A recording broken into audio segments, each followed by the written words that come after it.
Assalamualaikum warahmatullahi wabarakatuh. Perkenalkan, nama saya Trinati Eka Jati. Saya ditugaskan sebagai kepala sekolah di SMK Negeri Campaka Kabupaten Purwakarta.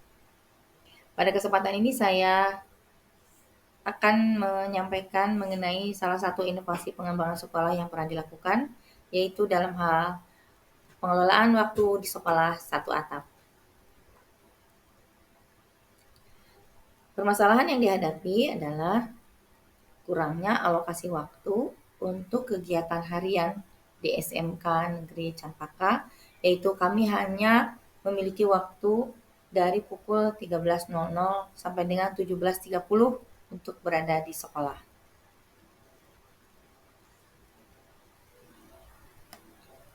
Yang menjadi akar permasalahan dari keterbatasan waktu tersebut adalah bahwa SMK Negeri Campaka Kabupaten Purwakarta masih satu atap dengan SMP, yaitu dalam hal ini SMP Negeri 2 Campaka. Sehingga di antara SMP dengan SMK dilakukan kesepakatan pembagian waktu pelayanan terhadap siswa, di mana SMP waktu pelayanannya di pagi hari, kemudian setelah SMP selesai, SMK dapat melakukan pelayanan terhadap siswa di siang hari.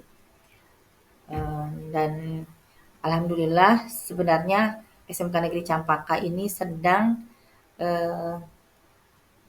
melakukan pembangunan. Jadi sekitar 2 atau 3 minggu lalu kami mendapatkan dana alokasi khusus untuk pembangunan ruang kelas, perpustakaan dan lab komputer. Alhamdulillah.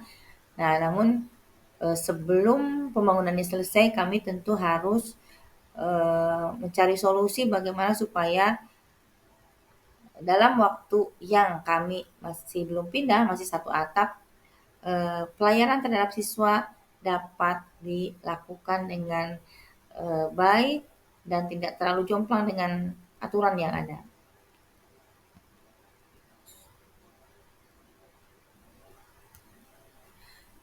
Maka alternatif solusi yang diambil adalah yang pertama, melakukan pembelajaran hybrid antara daring dengan tatap muka. Jadi kami tidak terpaku dengan keharusan kami untuk tidak di sekolah pada jam-jam tertentu. Kami memanfaatkan waktu di luar itu untuk melakukan pembelajaran daring. Jadi ketika pagi-pagi anak-anak SMP berada di sekolah, maka anak-anak kami belajar tetapi dengan moda daring.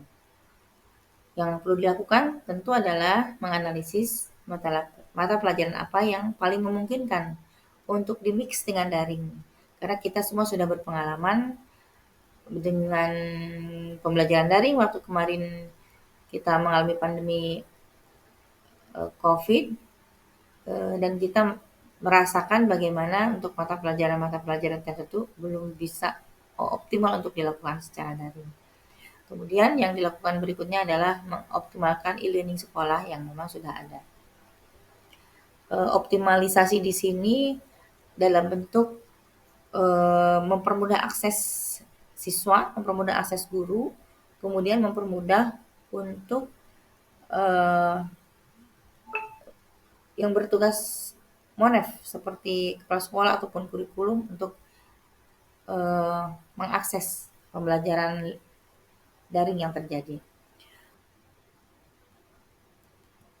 Alternatif solusi yang kedua adalah, nah ini, ketika siswa berada di sekolah antara 13.00 sampai 17.30, maka ketika kita memanage waktunya, dikurangi untuk sholat asar dan istirahat, itu maksimal kita memiliki waktu hanya 6 jam pelajaran per hari, itu pun 1 jam pelajaran hanya 30 menit.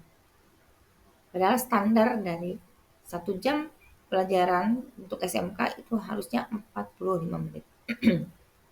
Maka bagaimanakah kita melakukan penambahan waktu yang 15 menit lagi? Nah, maka waktu 15 menit lagi di cover dengan cara penugasan terstruktur.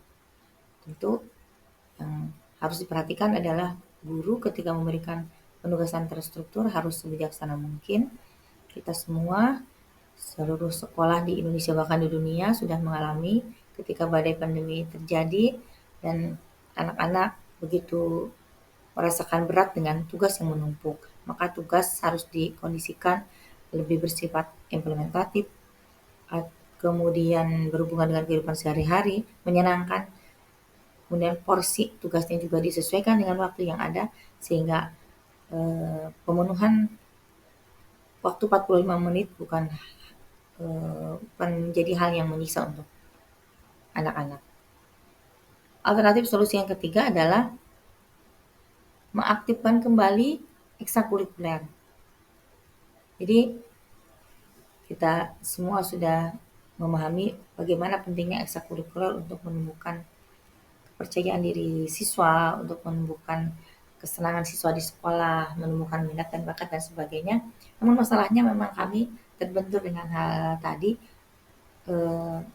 tidak ada tempat karena dipakai untuk SMP di pagi hari. Maka kita menggunakan lapangan umum.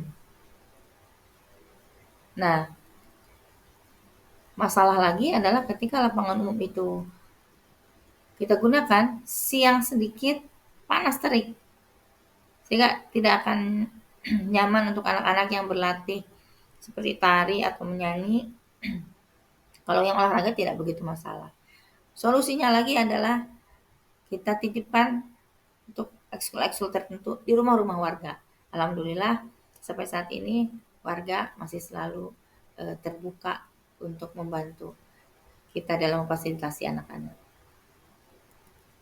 Hasil pemecahan masalah yang diambil, yang pertama terselenggaranya kegiatan yang mencapai alokasi waktu terstandar, yaitu sebanyak bukan hanya 6 jam per hari, tapi sesuai dengan struktur kurikulum. Kemudian kegiatan tatap muka terhitung bukan 30 menit lagi, tetapi terhitung sebagai 45 menit walaupun di cover dengan 15 menit melalui penugasan terstruktur. Kemudian berjalannya kegiatan ekstrakurikuler sehingga menghasilkan prestasi. Alhamdulillah dengan kegiatan ekstrakurikuler yang sangat terbatas menghasilkan terbukti sudah menghasilkan prestasi. Nah, ini adalah foto-foto ketika anak-anak kami sedang melakukan kegiatan tatap muka di sekolah. Kemudian ini adalah foto ketika kegiatan ekstrakurikuler menghasilkan prestasi berupa juara silat tingkat nasional.